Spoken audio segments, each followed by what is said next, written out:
This is Essie Featured. This is the power of sports.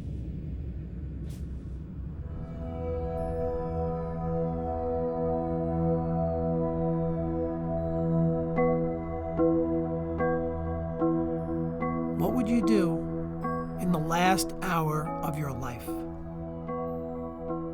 Where would you be? Who would remember it? What would it look like?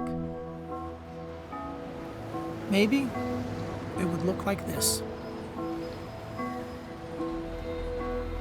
A symbol of absolutely the most pure form of compassion and love.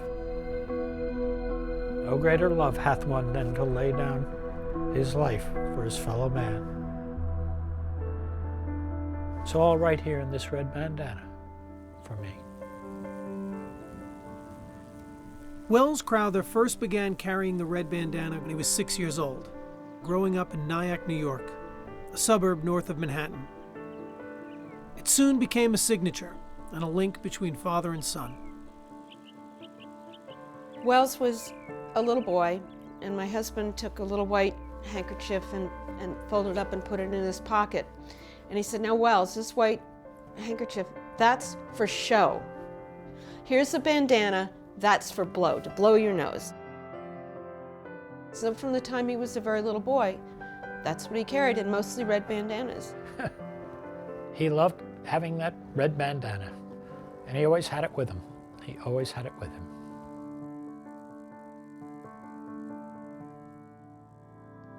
By the time Welles was in high school, he spent most of his time in two places: on the field or at the firehouse. As soon as he turned 16, he signed up as a junior firefighter. He had a great affinity for it. He loved helping people. I just remember a kid that was a smart kid. He knew he was concentrating on what he had to do, and you could tell he kind of had the right stuff, you know. In sports, Welles was a leader, a captain on the ice, a top scorer on the field, always wearing number 19. He was a real team player. It was his quote in his high school yearbook, "There is no I in team."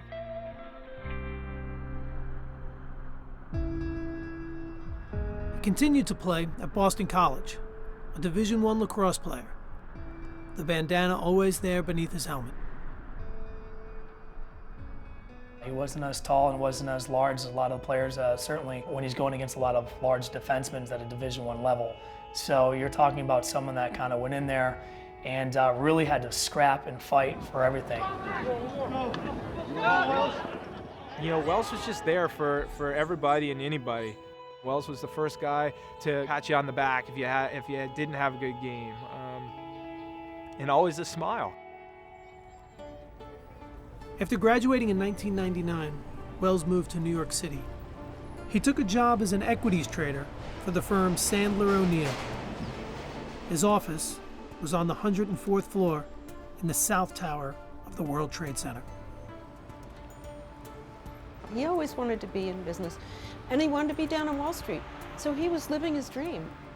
But also there was a piece missing. Welles called me one day and said, "You know, Dad, I think I want to change my career." I said, "Excuse me?" He said, "I think I want to be a New York City firefighter." He also said, "Dad, if I sit in front of this computer for the rest of my life, I'll go crazy." This is live coverage from ABC News. An airplane has crashed into... At 8:46 a.m. on September 11th, American Airlines Flight 11 flew into the North Tower of the World Trade Center. Welles, already at his desk in the South Tower, called and left a message for his mother. "Mom, this is Welles. I want you to know that I'm okay." In the 78th floor sky lobby of the South Tower, approximately 200 people were waiting to evacuate by the elevators. We were just chatting, and next thing you know, it just exploded.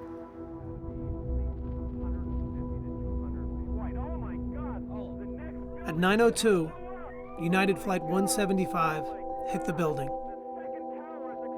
Its wings cutting a diagonal path between the 78th and 84th floors. And I went from one end to another. I just flew. And when I got up, I realized that I can't see because my glasses were filled with blood and I wiped it off. When I wiped it, I looked around. I said, oh my God, there was a lot of people completely dead. Severely burned and stranded amongst the dying, Young and others, still alive, saw no way out. We looked around the floor. I said, well, we really can't move because we don't know what happened. We're afraid that we're going to take a step, the whole thing's going to sink in. Then all of a sudden, we saw a young man come out of nowhere. You heard this man's voice say, I found the stairs. Follow me, only help the one that you can help. It's the way he said it.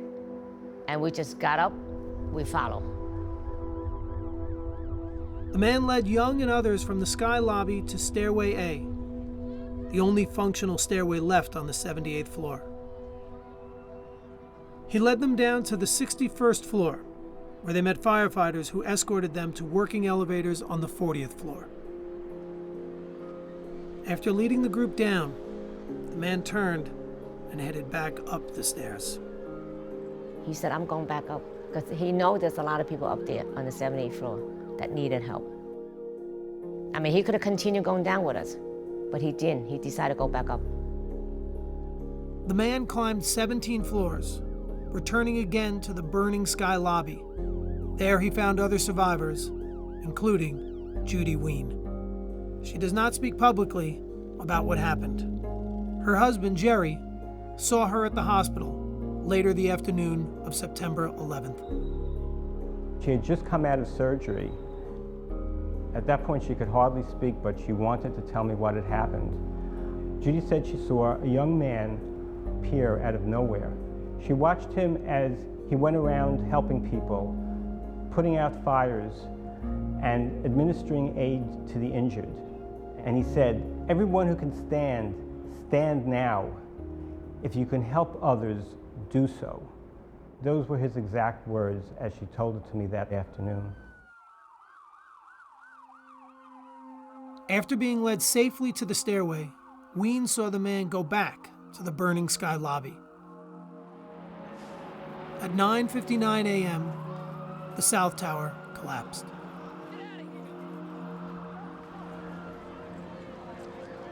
I saw it.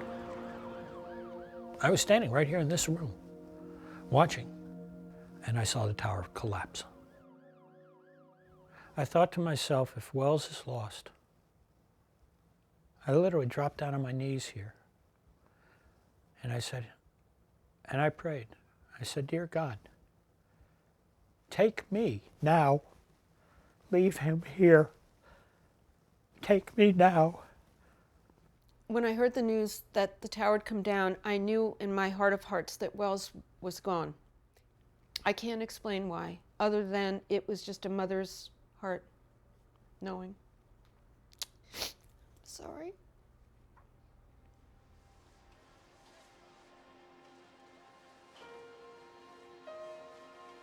Six months after the attacks, March 19, 2002, Welles's body was found in what was the lobby of the South Tower, next to uniformed firefighters. Still, the details of his death remained a mystery.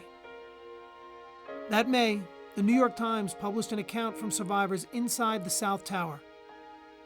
One detail struck Welles's family immediately. And that was Judy Ween saying this mysterious man wearing a red kerchief was calling out, basically setting up a triage. The minute I saw the reference to the red kerchief, I went, oh my God, Welles, I found you.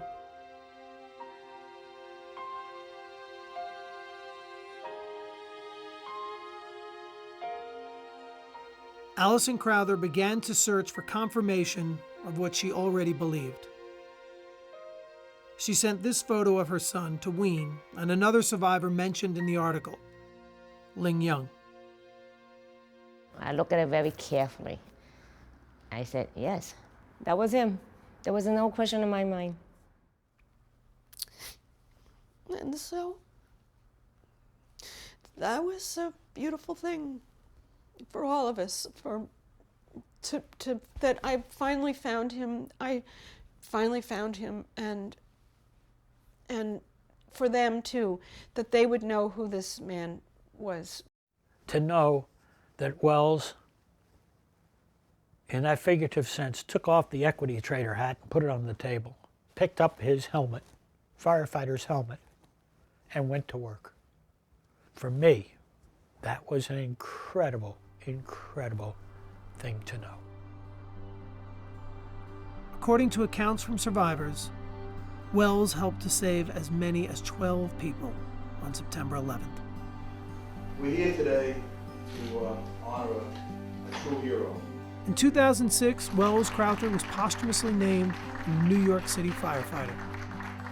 So Boston couldn't be prouder to have a member like Welles in our family. That same year, Tyler Jewell, Welles' teammate at Boston College, wore a red bandana in his honor while competing as a snowboarder in the Winter Olympics.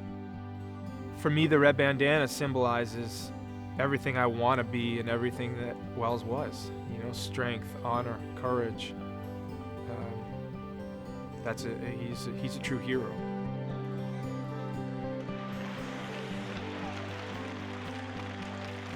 Welles is remembered by the people and the places he touched.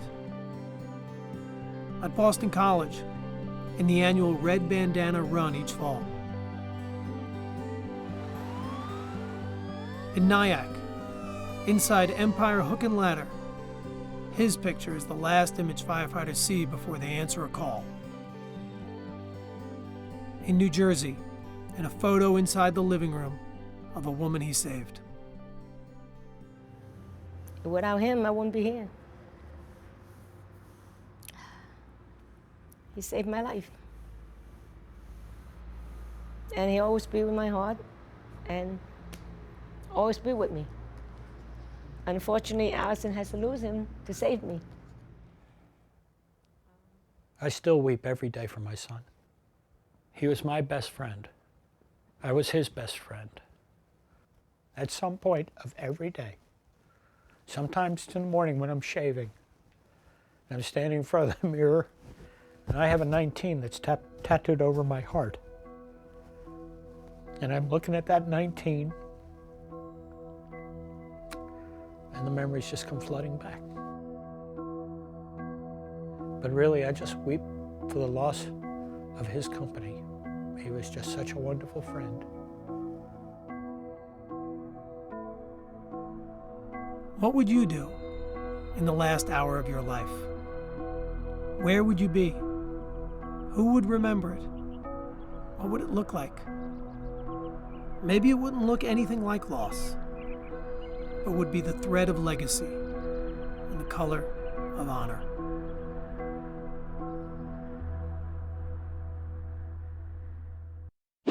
Thank you for watching ESPN on YouTube. For more sports, highlights, and analysis, be sure to download the ESPN app. And for live streaming sports and premium content, subscribe to ESPN+.